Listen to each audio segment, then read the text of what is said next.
Hello and welcome to my brief introduction to my L Systems program. My objective here was to make something where the L Systems are completely customizable from within the program itself. So I'll just get started. The main settings are under these three drop downs. If I select a preset, you can see the variables and the constants are set automatically, and I can generate the edge rewriting one L system. There we are. If I then wish to edit these variables, I can. Alternatively, if I change back to custom, I can assign my own variables as I wish. The angle can be set in the main settings as well as how many iterations. Alternatively, hotkeys can be used to jump between iterations and to re-render with a different degree of angles. There is also an option for random angle offset. If enabled, you can set a number. I'll set 5.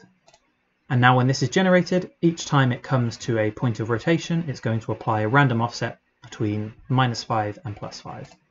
So there you can see a slight difference. Obviously, the higher the number here, the more of an effect it's going to have. The user can also animate the rendering either by checking this checkbox and pressing generate, or by using the A key. I can enable and then disable the animated rendering as I please. Included is also a 3D mode. It's suggested to be used with a stochastic or somewhat random L system. The best result I get from it is by choosing the stochastic tree. And then once a 3D one has been generated, the 3D slider down the bottom can be used to rotate it. This works with all the L systems included. However, the results vary depending on if they've been written specifically for 3D or 2D. As shown by the stochastic tree, the program also has the ability to generate stochastic L systems. This can be enabled or disabled by the user by clicking the stochastic box. If disabled, the rules show normal L system rules where one variable can equal one string, or when enabled, the rules show two possible strings that each character can become. A number between 0 and 1 is generated each time one of the variables is encountered, and at the point the user has set, so for this one, if the number is above 0.6, f will become f, or if it's below 0.6, f will become ff. This allows for a higher degree of randomness than simply changing the random offset.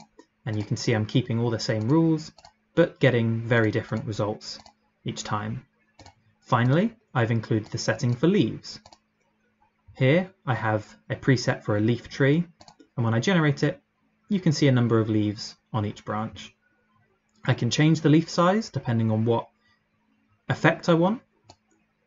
The higher, the more it looks like bunches of leaves, or the lower, it looks more like individual leaves. And I can zoom in there with the camera slider and reposition the camera to see what that looks like closer up. I can also change the line weight if I wish, and again the leaf size there to achieve the result I like.